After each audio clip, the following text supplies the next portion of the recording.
that's enough prattling on from me. Without further ado, please welcome to the stage the hosts of the Royal podcast and the Royal editors of the Sunday Times and the Times by royal appointment. It's Roya and Kate Mancy.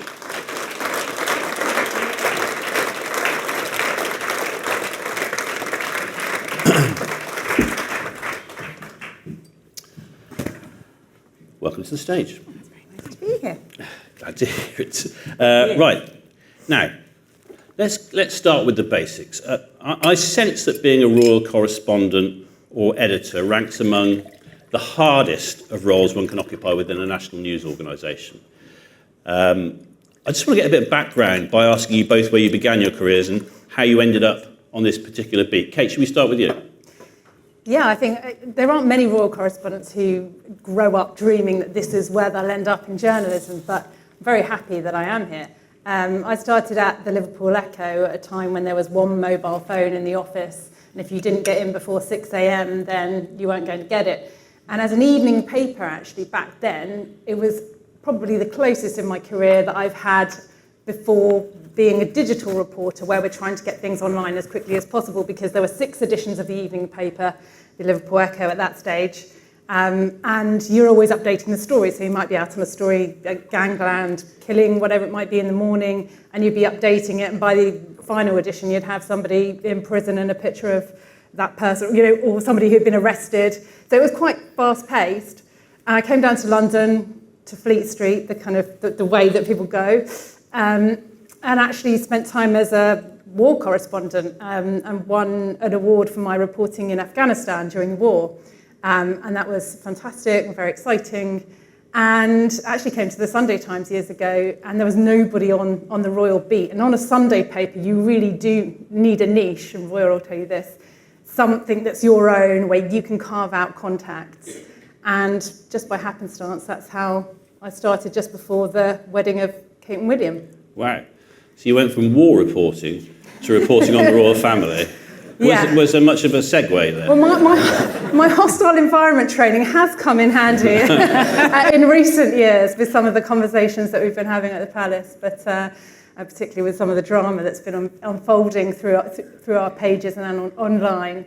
But yeah, it's quite a segue, but I think with the royal beat, what's so fascinating about it is that I never really knew what I wanted to do when I was growing up. I wanted to be a journalist, but I was so interested in all these other jobs as well. I wanted to be a doctor, wanted to do this, that and the other.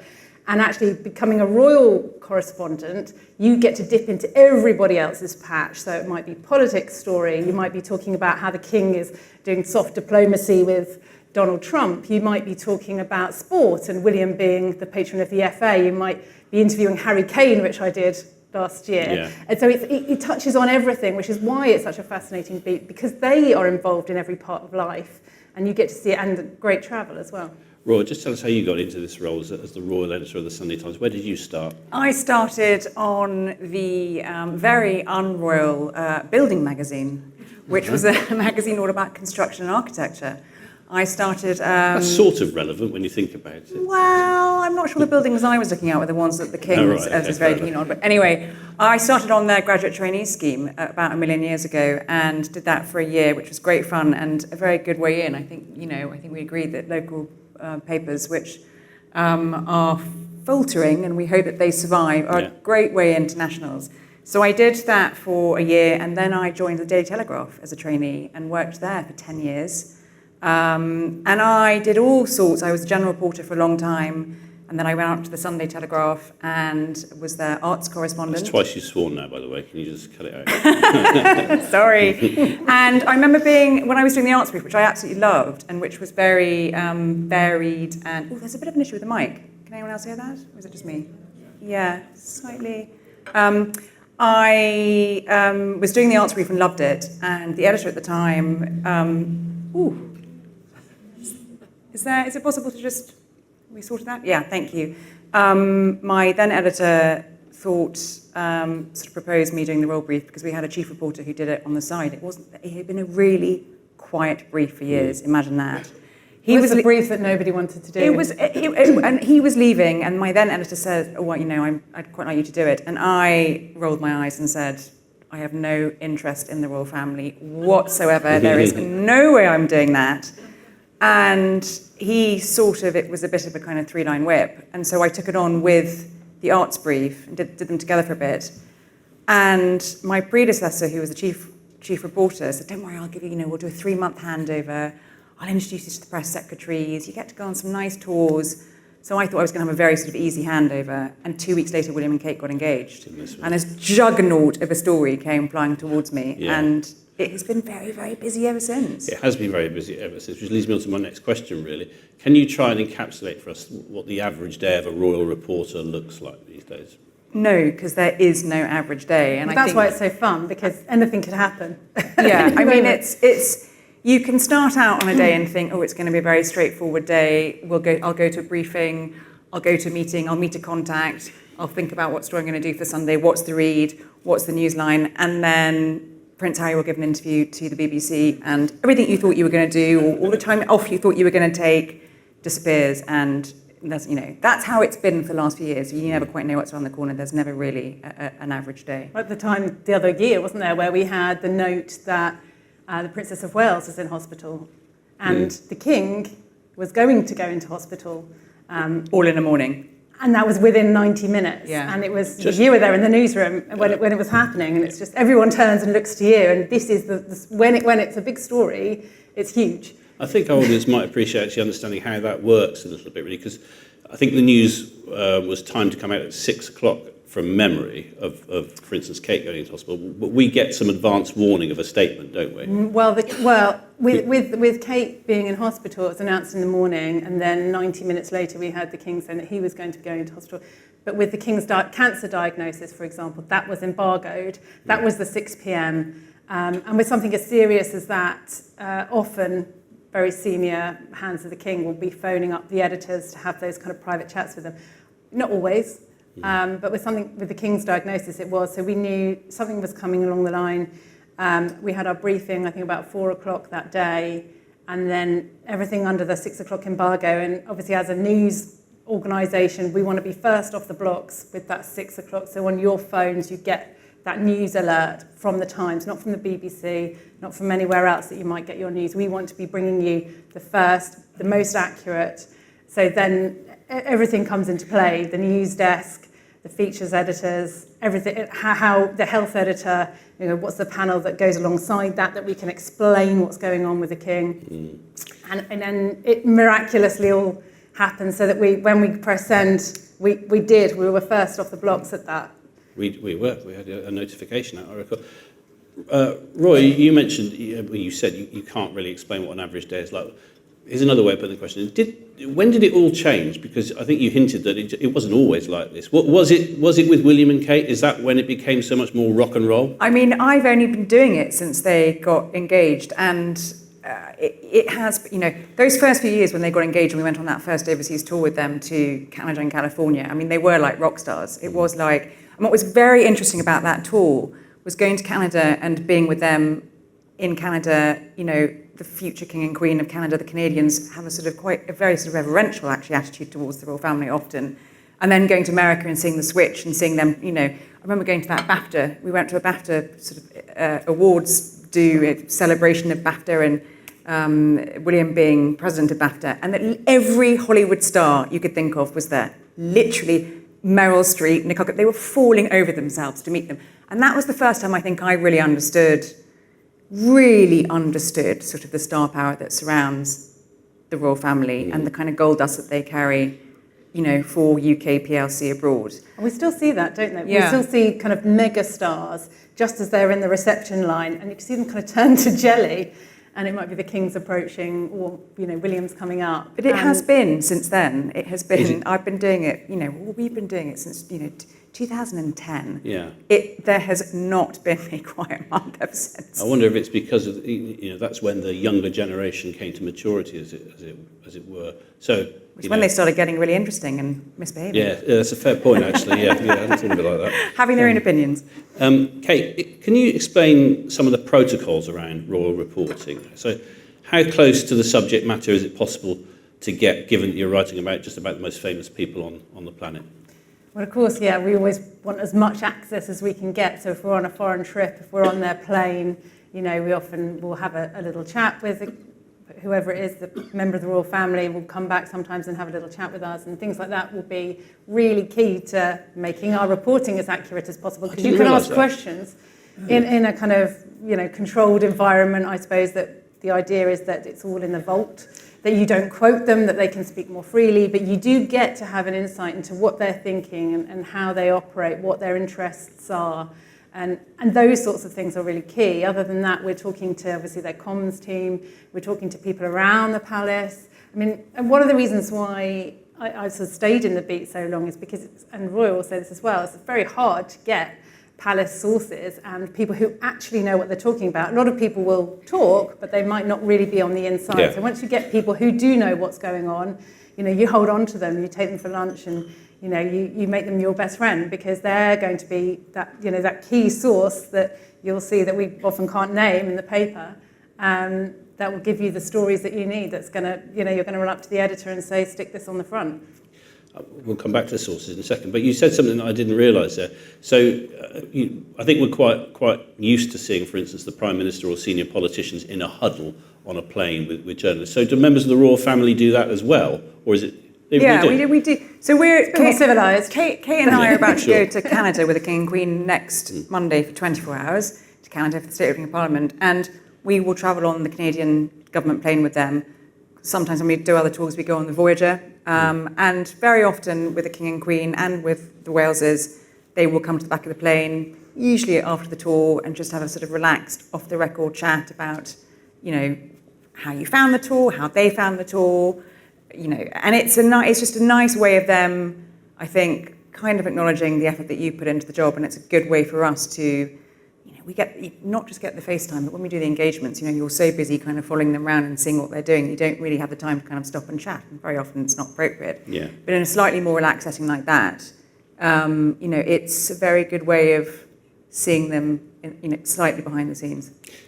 Roy, in journalism, we refer to our sources all the time. Of course, people are used to reading that, and we're trying to convey to readers that the information we have is accurate and not hearsay, but for whatever reason, it can't be attributed on the record. In royal reporting, I sense that those unnamed sources are essential for you to do your jobs. They absolutely are. I mean, as Kate mentioned, it takes years to build up trust with members of the royal family, their aides, the press secretaries, the private secretaries, and a lot of the time you're speaking to friends of members of the royal family, people that know them very well, people that work with them, people that did work with them. And in order to get a real insight into what they're thinking on a particular subject, you can't just ring up the king, he doesn't have a mobile phone, and ask what he thinks about something. So very often you're talking to the people very, very close to them to get a sense of, I do remember a few years ago writing a magazine piece and I'd put a source in there, and the magazine editor rang me up and said, can I just double check this? This feels very close to the source. Who's the source? And I said, the source is X. And they were like, okay. So you have to be very careful with how you go about it. And I would say the most important thing in this job, and what you think is trust. The amount of information that comes my way that I don't publish, that I don't broadcast, that never sees the light of day, would probably horrify my editor, but it's the thing that gives me and us access. I would follow up on that and say, that trust is key, but it's also kind of trust with the reader, trust with the editor, so that when you go to the editor and say, look, I've got this great story, he knows it's copper bottom because it's you, and he knows that you talk to the right people. He trusts that unnamed source is the top person, and that it's not waffle, it's not fabricated, or it's somebody way down the food chain. And also the trust from the reader that when they're reading this, that they know that that we can't tell you who said that on that particular point, but I think having respect for that trust as well is really important. Yeah, I understand that, because I've been on the receiving end of briefs from royal correspondents, well, from you, but certainly of your predecessors as well. No, don't worry, I'm not going to say anything bad.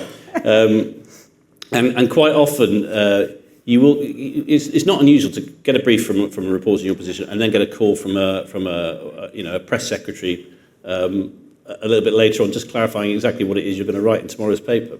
So that sense of trust between... And maybe asking what the headline is going to be. Yeah, exactly, that sort of thing. And maybe they'll be told and maybe they won't. Yeah.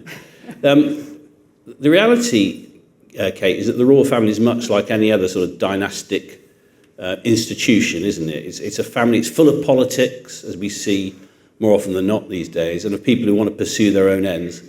Who do you think in the family handles all of that well? Ooh. And you know what the second question is going to be, but we'll start with this one. Start naming names, part of the panel debate. No, I think they all do handle. They all do handle it pretty well. You're right. It's a family, but it's also very political, and I think that therein lies the rub. That's why it's so fascinating. You know, if you don't like the royal family, you don't think they speak for you, your money is still being spent on their operation, so it still matters to you. If you just think it's fantastic, you know, tittle-tattle about family drama, maybe there's a bit of schadenfreude that they have all this money, but still the family, you know, doesn't get on, and they're just like everybody else when it comes to family fallings out.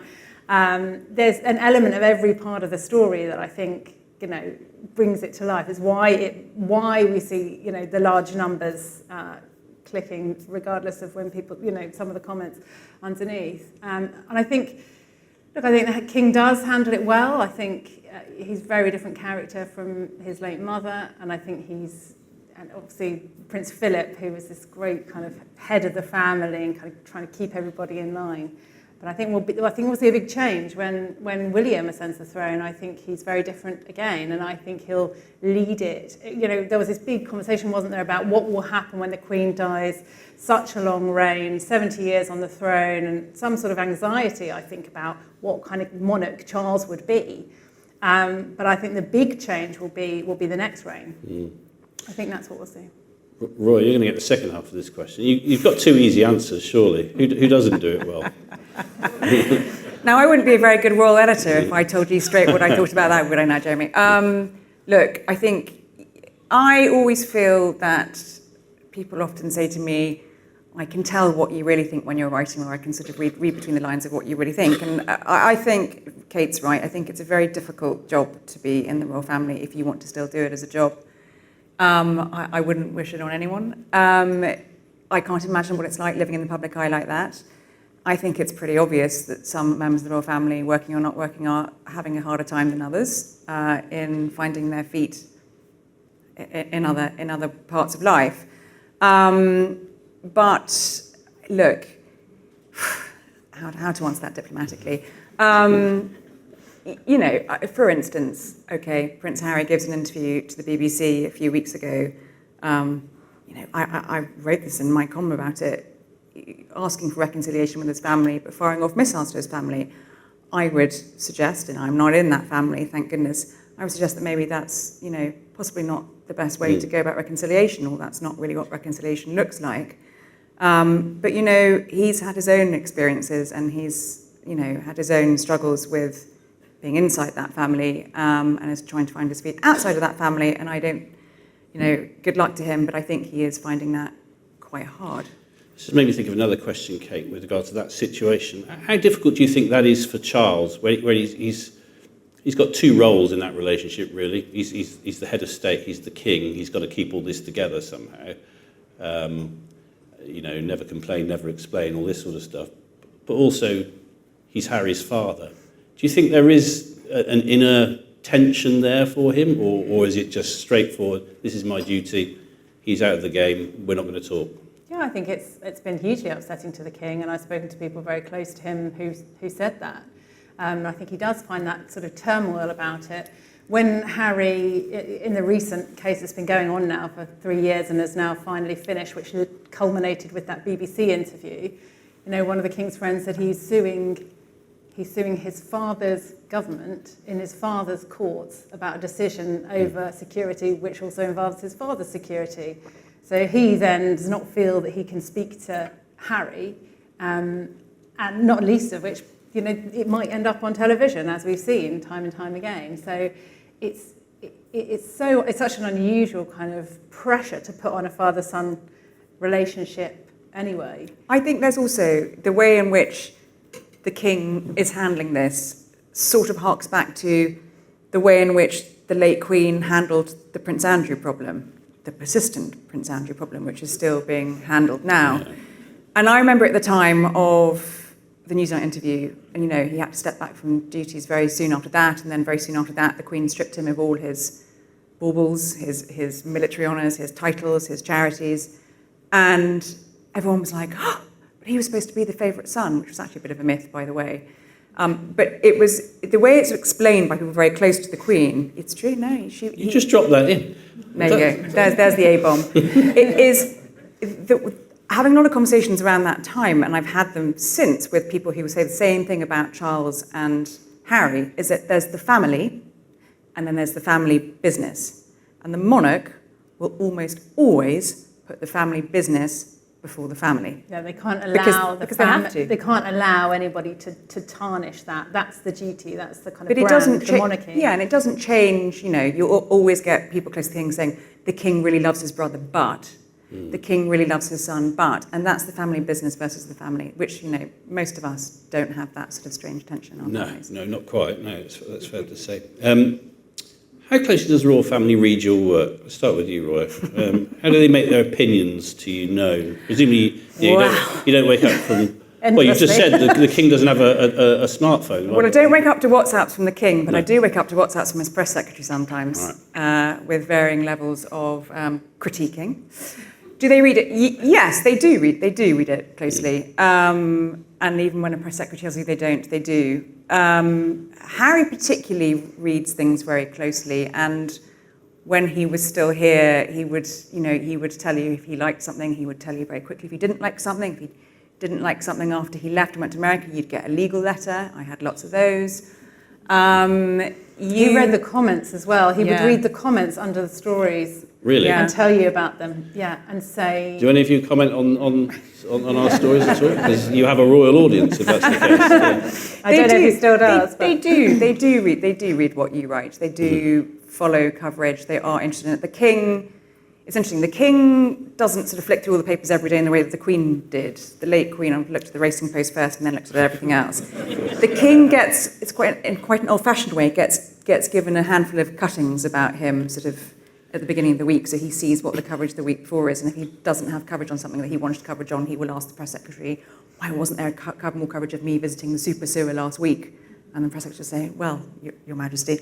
So no, they do, and you do hear from the press secretaries when there's a problem or an issue. But Kate and I will tell all of you, and we hope that's why you trust us as reliable royal editors. We have to report without fear or favour. So regardless of that feedback, and sometimes it can be pretty wincy, if we've got something right, you stand by it. Mm. Any wincy moments come to mind, Kate, for you? Wincy moments? Yeah. Well, I mean, there's things they like and there's things they don't like. And I think that's the thing. We're not here as a separate arm to the press office. That would be, first of all, not serving the reader. Second of all, not doing what we're supposed to be doing as journalists. And I think, the king doesn't have a mobile phone, but he does have an iPad. And I know that the Times does matter to the palace a lot. And headlines matter, and how things are presented on the front pages matter. They keep an eye on, their people, whether they're doing it or not, I don't know. But when those front pages drop about 10 o'clock, they see what's on the front pages, and they might have a view, they might not have a view. It sounds like you're marking my card now. I think what I've always found, what I think we've both always found very interesting doing this job, is the level of control that some of the royal households would like to try and exert on the press. Yeah. And we have a free press in this country, which is a great thing, and particularly on, I think the Times is a brilliant sort of stalwart at that. And, of course it's important for us to have good relationships with the royal households because it helps you in terms of access and when you want a question answered promptly and accurately. But it is so important that when you're writing something that they don't want you to write or publish, that you are able to do that confidently and stand by it regardless of the pressure that comes from above. Yeah, and so many times you point to it and say it's accurate, it's fair. You might not like it, but you can't argue with the content of it, really. Tell us a bit, Kate, about life on tour. What's that like? Life on tour. there have been fewer tours since obviously various illnesses, the King's illness and the Princess of Wales's illness. But they are really interesting because, like we said before about the planes, it's an opportunity to actually get a bit closer, to actually see what's going on. Often the private secretaries towards the end of the tour can be a bit more relaxed. Sometimes, the principals are more relaxed themselves as well, the members of the royal family. So I found out after we'd got back from Samoa, and it became part of a piece that I did, a kind of year summing up piece, was that the King and Queen put their togs on and went into the sea in Samoa for a quick swim when they gave not Freddie Flintoff style or something. Yeah, and in Australia as well, when they were they were staying in Australia, they went in the swimming pool there, and the staff were trying to erect kind of barriers around so that no one would get the picture, and nobody did. We found out eventually, but those little things like that, there's fun moments. I remember a particularly awkward and sort of hilarious drop the dead donkey style moment in Rwanda. We've gone out for the Commonwealth Heads of Government meeting, this biannual meeting of all the Commonwealth realms and other countries. And Charles was there, and we were outside Kigali in this kind of rainforest environment, and he was planting a tree and doing something very kind of traditional royal fare on a foreign, he was going to see a bird that had been named after him for some reason. And walking through this kind of forest, and I get a phone call, and for some reason I've got reception, and it's a political editor, so just getting on the plane with Boris to come over to Rwanda. And at this time there was this idea that they were going to send immigrants to Rwanda for processing, something that Charles was not a fan of. And Boris essentially intimated to the press pack on his plane that he didn't think this was very helpful, the King getting involved, and he needed to sort of back off. So then I'm running up to the private secretary just as the King's shaking hands with the tree, because he plants a tree and then he always shakes the trunk and shakes its hand and wishes it. So he's doing that. So, look at this on my phone. The political editor just sent me Boris's quotes, and his face just sort of went white and just said, "I don't think there's anything we can talk about right now." But we all knew what the story was there. Yeah, and then they had this kind of cup of tea moment, which was a private moment. But it was there's things like that you just realise that it's the kind of the absurdity of the job sometimes, but it's also at the heart of a big political story. Tours are a really interesting way of seeing how they operate as well outside of the day-to-day bread and butter engagements. When we go on a tour with the King and Queen, it can be a scrum. We went to Italy for a state visit recently. We've done lots of state visits with them. The whole pack goes. All the royal correspondents go, all the photographers go, all the broadcasters go, and it's quite a jostle, it's quite an entourage, it's quite a big thing. At the beginning of the year, I got to go to Nepal because the palace could only accommodate 2 reporters rather than the whole pack, with the Edinburghs, with Sophie and Edward. And it was me and 1 other reporter and 2 photographers. Got lucky in the spin. It got lucky in the spin. We drew straws for it. And that is unheard of, to have a pack of 4 for a week in Nepal. Amazing country, amazing trip. And I really, in all this time of doing this job, hadn't really spent any proper time hanging out with those 2, seeing what they're like at work. Yes, okay, you go to a few engagements, you see them at ceremonies, but to spend a week kind of with them, with a tiny entourage. They have a very low-key entourage of private secretaries, press secretaries. It's not like the whole pack. Yeah. They're much more casual in their approach of just doing engagements and with the press. And after a week out there with them, I really had a better understanding of what they're like as people. And so it can gives you a different way of thinking about the principles. Yeah, they seem like a good pair. Can I ask a naughty question? Do you like it when tours go wrong? So let's 100%. William and Kate in the Caribbean a couple of years ago. Well, we'll come to that. Yeah, I mean, the one that immediately sprang to mind was in Australia. We go all the way out to Australia. King and Queen arrive. The palace are very excited about this trip because the King's been unwell, but now he's making this big trip. He wants, the palace really want this on the front pages. It's raining. We get this dismal picture of them coming off the plane. It doesn't really make much in the papers. I think we had a picture of Camilla with a brolly. It's day 2, not much in the papers. Day 3, I don't think there was very much. And then we had the protester in Canberra. Oh, yeah. And although the palace didn't like that all of a sudden just ignited the whole tour. Mm. And then it all became, then everything was about Indigenous rights. It was about how the palace fit into modern day life, whether Australia should be a republic. There were people from the Republic group out here who'd flown over saying Britain should, So the whole, when something like that happens, and you're like, okay, now we've got a story. Now we've got something to work with. You very often go on tours, and exactly as Kate said, stuff doesn't turn out the way you think it's going to, and the tour flips. We both went a few years ago to Boston with William and Kate for one of his Earthshot prizes, sort of being presented out there. No sooner had we practically even left than Lady Susan Hussey made a comment at an engagement. She was one of the former Queen's ladies in waiting that was deemed to be racist to a woman. We got there, and the tour was suddenly not about William's Green Initiative. It was about this sort of incident that absolutely kicked up a storm. Less than 24 hours later, the first clips of Harry and Meghan's Netflix documentary were broadcast, and you're thinking, what is William thinking? William has just been absolutely blown out the water by Lady Susan Hussey back in London, by his brother and sister-in-law putting out this Netflix thing, and you just thought, the read I'm going to write this weekend is not going to be the Earthshot read that I thought. But you got to make that work, and But in a way, Earthshot got a lot more publicity as a result. Yeah, indirect. Because it was, indirectly. Yeah, and so things do go wrong very often. Because I know which the Caribbean Yeah. tour was really interesting. It was a difficult time because they were having staff changeovers for Kate and William anyway. But this was us in Jamaica, in Trench Town. And I could see it this disaster sort of happen in slow motion. I'm not a PR person. My job is not there to PR the palace.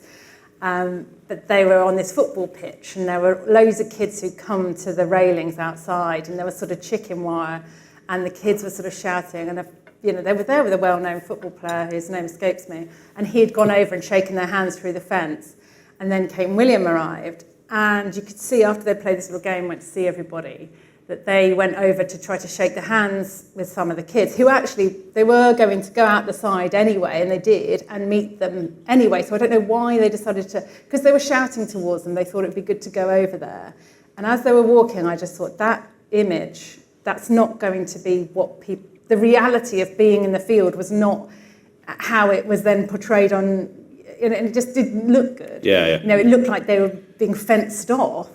From the royals, and the whole thing was just a bad idea. And any PR person should have stepped in and said, look, let's go around and meet people the proper way, which is what they did anyway. But there was a piece in the BBC, on the BBC website by Johnny Diamond, and it said that they had snatched defeat from the jaws of victory, i.e., this was supposed to be this brilliant, and so many things went wrong that could have been Andrew avoided. Holness sort of, standing in front of them saying, I want to make my country a republic sooner rather than later. You had that just awful image.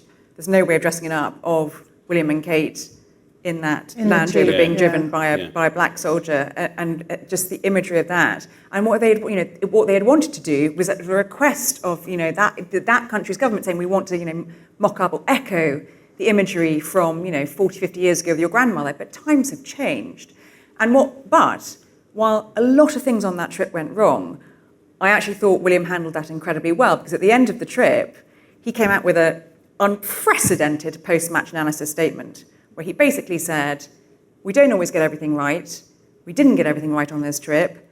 These trips to me are about learning and hearing what people on the ground think. We've heard, we've listened, and opened up the whole question about the Commonwealth, and him saying, going on the record, I don't assume to be the next head of the Commonwealth. That isn't what's on my mind. And so actually, things went really quite badly wrong for them. That was embargo for the Sundays, which was fantastic. So we got great Sunday splash out of it. And you also got an understanding of how William, as a future monarch, more modern monarch, a younger monarch, is thinking about the things that have been enshrined in sort of hierarchical law. It was assumed that Charles would be the next head of the Commonwealth. He wanted it. His mother wanted him to do it. And William's like, do you know what? Maybe that's not for me. Yeah, I think he did handle the end of that very, very well. One more quick question before we turn it over to the audience. Let's concentrate on William's brother for a moment. I'm sure everyone's looking forward to this.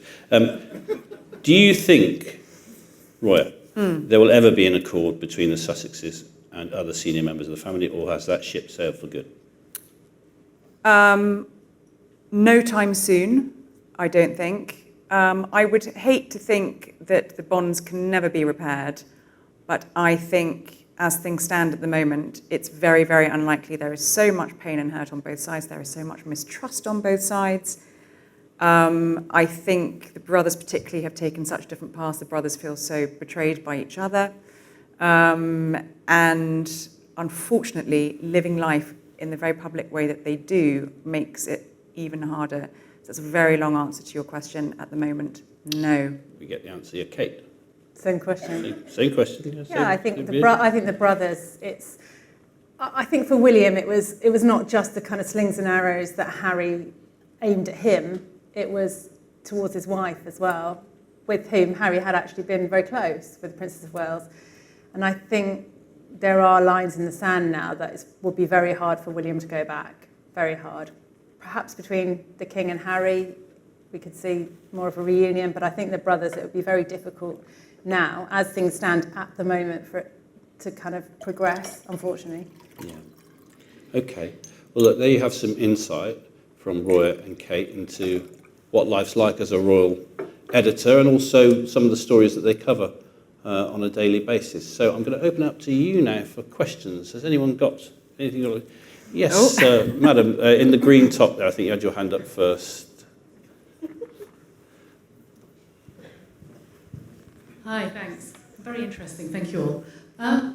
Referring back to what you were talking about hierarchy and when they're the family firm, after their Christmas meal when they've all had half a bottle of wine and a couple of quarts, are they still aware of the hierarchy and acting by it, or are they just taking the mickey out of each other like the rest of us are? I mean, does the king watch himself on TV? I suppose is another supplementary question. The rest of the family definitely do. They do. They all sit down and watch it. Well, I think it was interesting, wasn't it, the Meghan and Harry show, that she was baffled by the fact that even in private everybody curtsied and bowed to the Queen, the late Queen.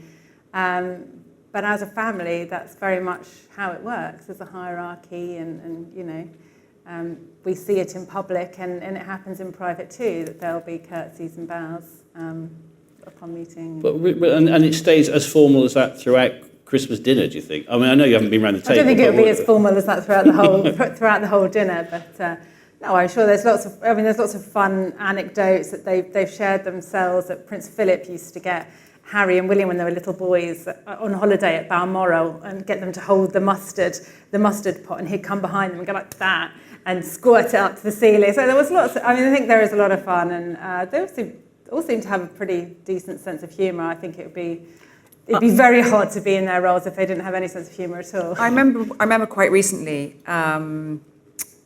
being at a dinner. Again, I haven't reported this. I need to be careful what I say, but being at a dinner with someone who works with the royal family.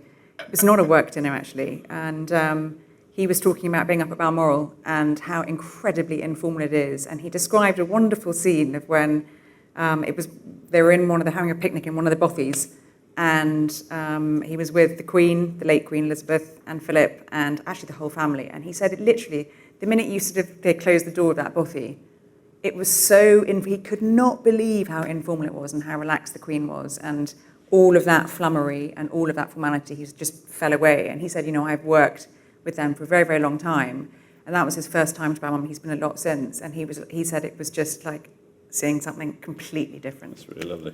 Someone described to me recently as that the secret of the royal family is they're much more middle class than you think. Yeah. We'll tell them that when we next see them. Yes, sir, at the back there.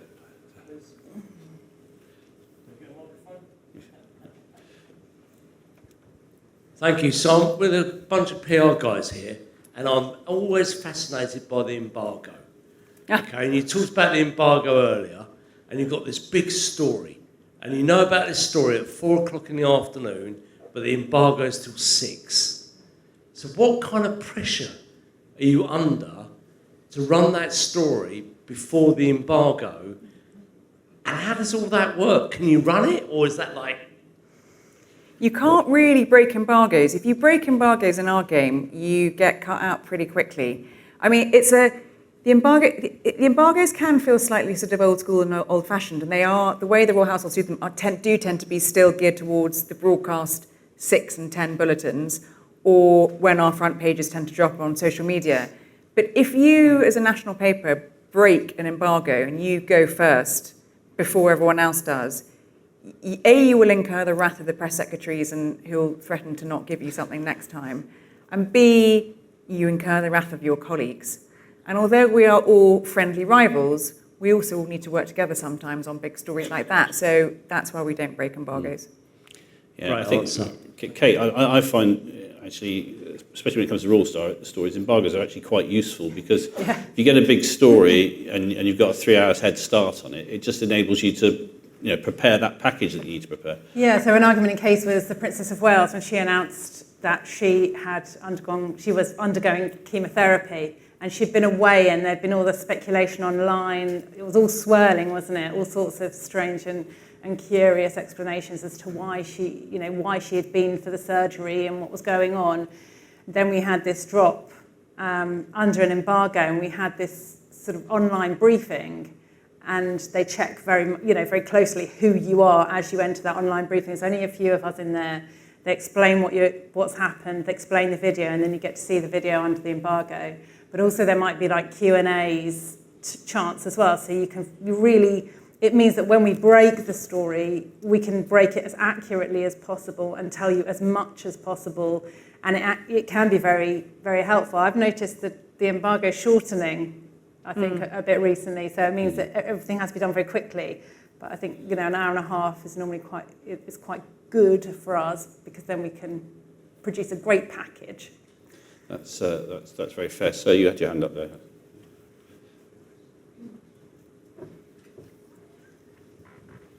Hi, I remember the situation a few years ago when Kate was photographed in topless in the south of France, and quite rightly, I think the press in this country didn't cover it and didn't show any photographs and all the rest of it. I wonder how much of that was, if you like, a collective decision not to, as opposed to pressure from above not to, if you see what I mean. Because one would have assumed that somebody would have broken ranks. It's not really sort of stuff we publish anyway, is it, at the Times? Not at the Times, no. I remember that story broke. Well, actually, Kate and I were together. We were in the that Borneo story. rainforest when that story broke. And they came in on helicopter after being in a mosque the next day.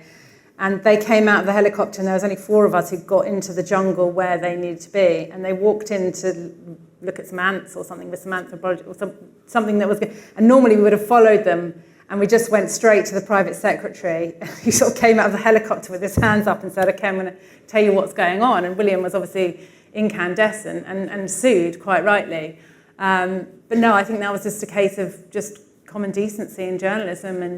And people often ask the question, do you know big secrets that you agree not to, have you all been briefed about what type of cancer the king has and you've all agreed not to say? No. But obviously there have been cases in the past when Harry went to Afghanistan, for example, and this was kind of omerta that the press would not reveal that he was in Afghanistan, not for his own security, but not least for the people he was serving with as well. In the end, it leaked out through an Australian outlet, who I think were just sort of naive about it or had heard and thought it was a great story. We're also bound by, we wouldn't get that past IPSO for starters, and here in this country, members of the royal family can plead, a reasonable expectation of privacy, which inside a private home on holiday, we would all respect that. So there just isn't the market for that, and now if that was a celebrity even, you wouldn't. No. Yeah, I think that's right. Any questions from this side? I'm conscious I'm looking over there a lot. Yes, so you had your hand up first at the back there.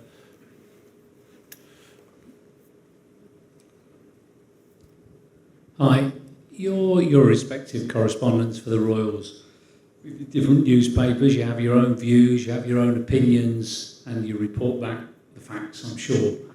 To what extent, what happens within the newspaper if your boss has a slightly different view, or his boss has a slightly different view? How does that sort of come back to you, if at all?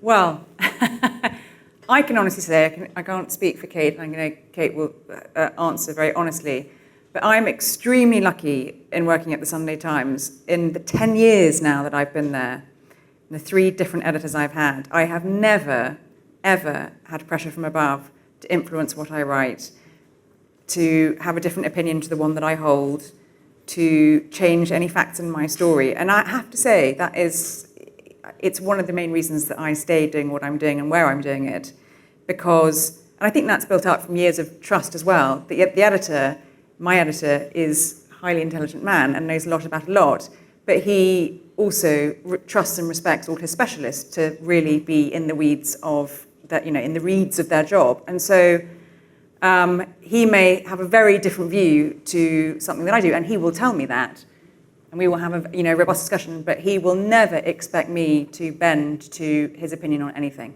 ever. Okay, it's a good And they wouldn't respect you if you did anyway. No, and I think also in the cut and thrust of newspapers, and particularly daily news, and now as it is with online, we're always thinking about digital first. We're not thinking about what we're going to put in the paper as such. We think, how can we make this a great digital product as much as we do a print product? But in that world, that constantly changing world, it's just very, very practical. So is it a good story? Never mind if it talks to somebody's view of how the world should be or what we should think about the royal family. Is it a good story? Is it an interesting story? And I think that that guiding light of journalism, you'll see it in our pages. We're not fawning. When if it's a critical story, there's stuff to back it up as well. Yeah, well, I'd say Kate and Roy as well are they're 2 specialist reporters, and we do employ many, many specialist reporters at the Times and the Sunday Times, and they know an awful lot more than I do, and they know an awful lot more than the other editors that they have do as well. So actually, it's not we can question them about a story, but I'm always nervous about. Well, I don't doubt them. Can I put it that way? I think that's probably the best way of putting it.